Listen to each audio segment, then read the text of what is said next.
É isso aí, a semana foi mais curta, mas o tombo do Ibovespa foi bem grande. Eu sou Gustavo Ferreira, repórter do ValorInvest.com.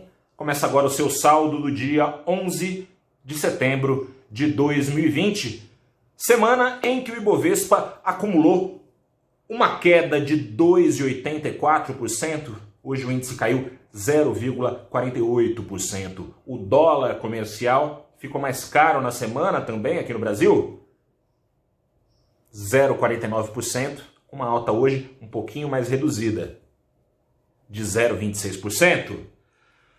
Vou fazer aqui um apanhado rápido de como foi a semana. Na segunda-feira não teve pregão aqui no Brasil, dia da independência. Lá nos Estados Unidos também não teve pregão, dia do trabalho por lá. Na terça-feira voltamos ao ritmo em que os pregões encerraram na semana passada, com ações de tecnologia nos Estados Unidos afundando com força, o Ibovespa indo atrás, caindo mais de 1%. No dia seguinte foi interrompida a maior correção de ações, de índices, de ações da história, lá dos Estados Unidos, em só 3 pregões, os 2 últimos da semana passada e o primeiro desta. Uma correção de queda de 10% no Nasdaq, o índice com 40% de participação de ações ligadas à tecnologia. Essas ações que bateram seus recordes em plena crise passaram, recorde aliás, batido na quarta-feira da semana passada, foi desde ali que veio a correção, portanto. Correção, uma queda de 10% a partir do último pico de uma ação ou de um índice. Foi a mais rápida da história. Com isso, os índices lá em Nova York subiam. Aqui no Brasil, o Ibovespa também teve um dia de respiro, uma alta de mais de 1%, mas acabou rápido esse respiro. Ontem, na quinta-feira, ações da Petrobras já começaram dando uma patinada. A empresa, não sei se você acompanhou, voltou a ser alvo da Operação Lava Jato. Mas não foi bem isso que bateu, não. Traz sempre um ruído, é óbvio. O Petrolão foi em 2014, ainda está quente na memória, mas a operação foca entre 2008 e 2011, ou seja, foca em ações da antiga direção da empresa. A empresa, rapidamente aqui também, ela é acusada do envolvimento ali no esquema com o Banco Paulista, de superfaturamento em contratos de câmbio. A diferença seria dividida entre os seus executivos da época. A Petrobras afirmou que colaborou, na verdade, com informações para essa investigação, trouxe algum ruído. Mas não foi isso que derrubou as ações da Petrobras. O petróleo patinou novamente porque teve alta nos estoques de petróleo lá nos Estados Unidos. E tem bastante a ver também essa alta com o temor que fez as ações dias antes que fazia as ações dias antes de tecnologia derreterem, e que derreteram novamente nesse dia, ontem, na quinta-feira.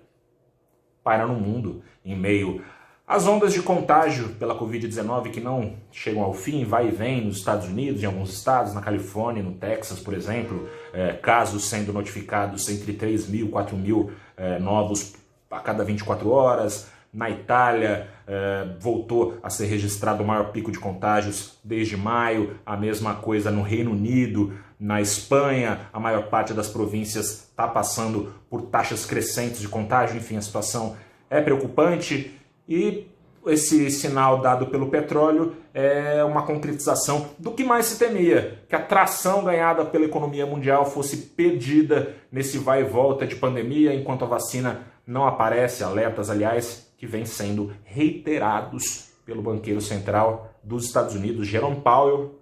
Levaram a sério os recados dele desde a semana passada. Veio esse recado dado novamente pelo petróleo, com menos consumo de combustível, mais petróleo ficando estocado por lá. Isso derrubou os preços do petróleo ontem, derrubou a Petrobras, mas não só a Petrobras caiu ontem, veio um tombo forte do Ibovespa ontem, foi o mais forte da semana, responsável por esse estrago feito, um tombo de mais de 2%. Esse gatilho veio novamente lá dos Estados Unidos. De novo, ações de tecnologia caindo, os outros índices também patinando, com os pedidos de seguro-desemprego decepcionando por lá, vieram acima do esperado. Foi o gatilho para toda quase a carteira do Ibovespa passar a devolver o que era ganho. Foi um dia terrível aqui de aversão ao risco. Hoje foi um dia difícil também de novo, vermelhou de vez no Ibovespa.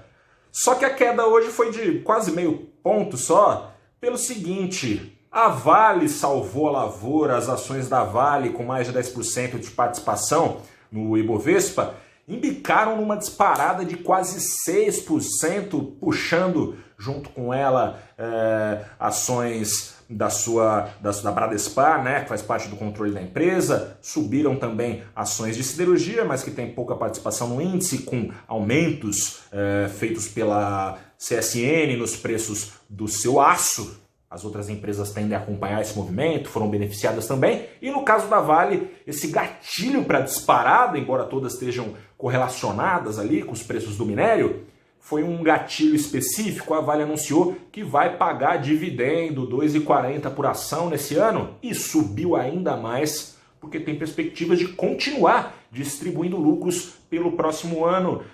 Tem uma perspectiva, apesar dessa desaceleração que está rondando a economia mundial, depois da tração forte que veio junto com estímulos de bancos centrais, mas tem uma perspectiva de alta dos preços do minério na esteira da recuperação das economias do mundo e na recuperação também da própria Vale, que é uma das maiores vendedoras de minério do planeta, que passou por maus bocados desde da morte dos cidadãos da cidade de Brumadinho por causa dos descuidados da Vale, que deixou você sabe muito bem, uma de suas barragens de dejetos vazarem e matar centenas de pessoas na cidade. A empresa passou por alguns reajustes, voltou a pagar dividendos, deve continuar pagando de acordo com o Credit Suisse, soltou esse relatório hoje. No ano que vem, diminuiu o estrago no Ibovespa, 62 ações das 77 para baixo.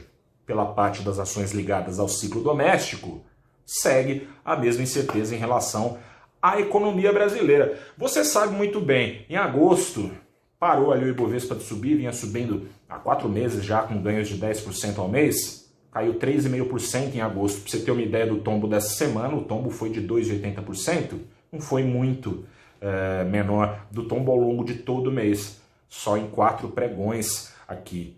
A preocupação é a mesma de sempre, endividamento do governo crescendo, por mais que o ministro da Economia, Paulo Guedes, garanta que segue o teto de gastos no ano que vem, a política dá sinais contrários. A desoneração da folha de pagamentos, ou seja, o desconto dado a 17 atividades aqui da economia brasileira, o presidente Bolsonaro tinha vetado, mas os próprios líderes do Planalto negociam no Congresso para que continue com esse descontão aí ao longo do ano que vem, em troca da aceleração de reformas desejadas, sim, pelo mercado, reforma administrativa, reforma tributária. O governo apresentou recentemente as suas propostas, são desejadas há anos pelo mercado, mas não atacam o problema que é imediato. A dívida nesse ano deve pular de 85% para 100% do PIB. No próximo ano, ninguém sabe, o teto fica, Guedes garante que fica, né? E que o teto junto com ele. A política não dá tanta confiança assim, por isso essa aversão ao risco. E as exportadoras, claro, penaram mais uma vez com os Estados Unidos em baixa, só que os Estados Unidos não foi uma baixa tão forte hoje. Lá nos Estados Unidos, o Nasdaq caiu, de novo, com as empresas de tecnologia apontando para baixo. Os outros índices conseguiram ficar no azul, com realocação dos investidores entre as ações, entre os setores representados na Bolsa Americana. E se essa semana foi tensa, também tem promessa de algum sentimento de cautela nos próximos dias. Pelo seguinte, quarta-feira tem mais uma decisão de juros aqui no Brasil.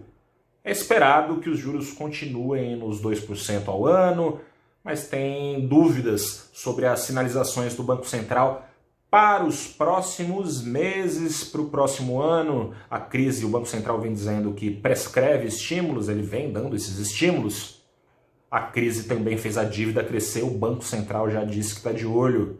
Nas últimas sinalizações, o presidente do Banco Central disse que é muito pequena a chance de novas quedas, o risco fiscal atrapalha, a gente vê a curva de juros subindo, investidores pedindo mais prêmio para investir na renda fixa, um prêmio bem acima desse jurinho de 2% que a gente tem acompanhado oficialmente, né, os juros referenciais, a Selic, os 2%.